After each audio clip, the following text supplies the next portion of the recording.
Hi, I'm Lee from Rangemores, and today I'm going to be showing you how to replace the Firebricks in the Parkray Aspect 5 wood, and it's the Eco model. If you haven't already done so, make sure you subscribe to our channel where you'll get notified of all our latest videos.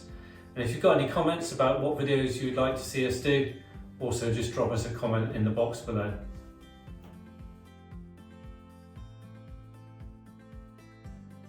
The Aspect 5 is one of our most popular stoves over the last few years.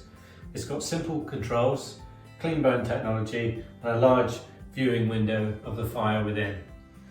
To see a full review of this stove, check out the link in the comment section below.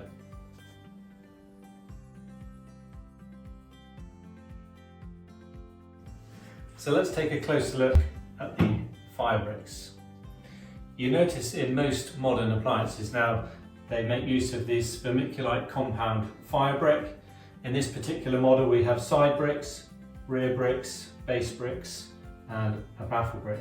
The benefit of the vermiculite compound is that one, it protects the body of the stove, but more importantly it reflects the heat out into the firebox as opposed to a storage heater Firebrick which would absorb the heat.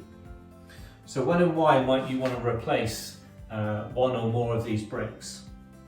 Well, the first thing you might want to replace them is if they crumble or if they're exposing the steel outer body of this stove, or if the baffle breaks and won't stay in position. Generally we say if the brick is cracked, then it's okay to carry on using.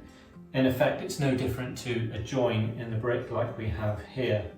It's only, like I say, when the brick starts to crumble or expose large areas of the stove body that you'd want to replace it.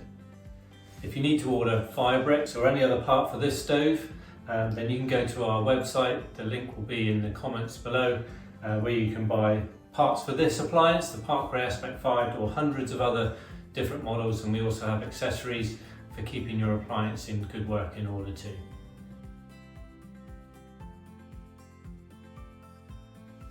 So the first thing we need to do is take out the old Firebricks. It's always a good idea at this stage to make a mental note of where everything goes. It'll make it a lot easier when you come to put it back. You can even take a photo if you need to. So the first part I'm going to remove is the ash lip on the front. So it literally just slides out and comes out just like that. And there is also a baffle support bar which just slides off the front of the baffle. I'll take that one off too. Now the first bricks we're going to take out are the base bricks, so they should just lift up nice and easily. There's no fire cement or any adhesive holding these bricks in, they all interlock. So the two base bricks come out nice and easily. The next brick we're going to take out is the right hand side brick, and to do this you're going to need both hands. You'll need one hand to lift up the baffle or support the weight of the baffle, and then from the back edge we're just going to pull this brick out.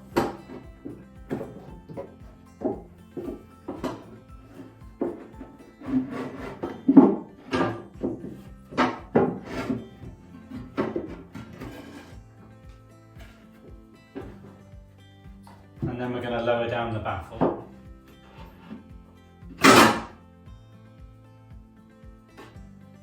Okay. When the baffle support bar's on, that just slides on the front like that. And also note when you take the baffle out, it's got two little cutouts. These go at the back. That's important to remember when you come to put it back into the stove later on. Now those two are out, the last three should be fairly easily. We'll take out the left hand side brick. And last but not least, the rear Firebricks.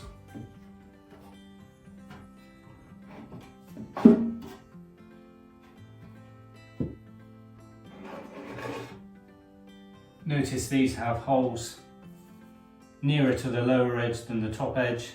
These are for the primary air control, and on the back they have a little groove out there which marries up with that where the air comes in. You'll need to remember that when you come to put them back in. Now the bricks are out. If you've used the stove for any period of time, you'll have lots of ash in here. now is a good time to hoover that all out, get it all clean and ready for these to go back in. You'll find it much easier to have a nice clean surface to start with when you come to put them back in.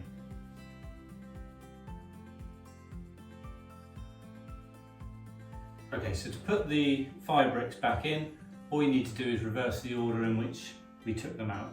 So we'll start with the back bricks. Remember, the holes go into the middle and they're nearer the bottom edge than the top edge. Just put that one in first.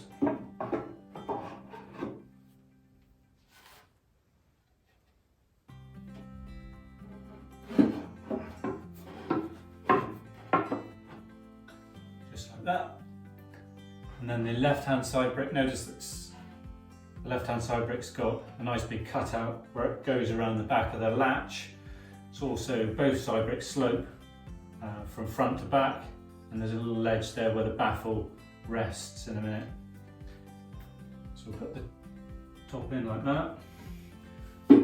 Now it's important to put them in at a slight angle, so locate the front first, because there's a little ledge here which marries up with the base brick, and then once you've got them in at that angle, just nice and easy, just slots into position like that.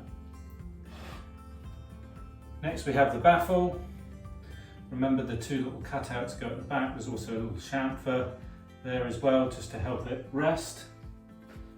So I'm going to put that one up carefully like that. And whilst I'm holding that in place, I'll get the other side brick.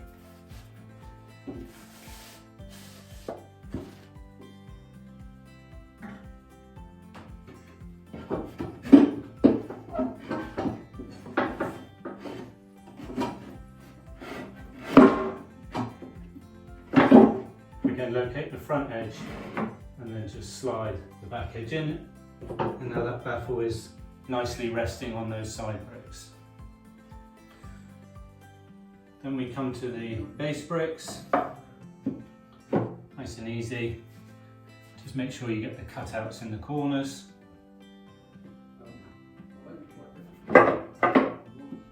Nicely in like that.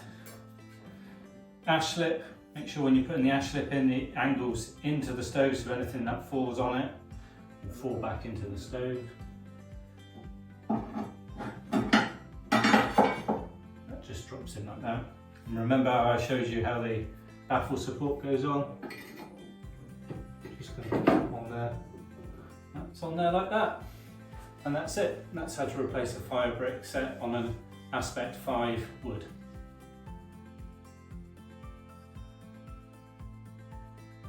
Hopefully now you're able to successfully change the Firebricks in your Parkray Aspect 5. But if you have any further questions or queries, do give us a call. The contact details are on our website in the comment section below. Make sure you like the video, subscribe to our content, and if you have any suggestions about other videos you'd like us to tackle, make sure you comment below.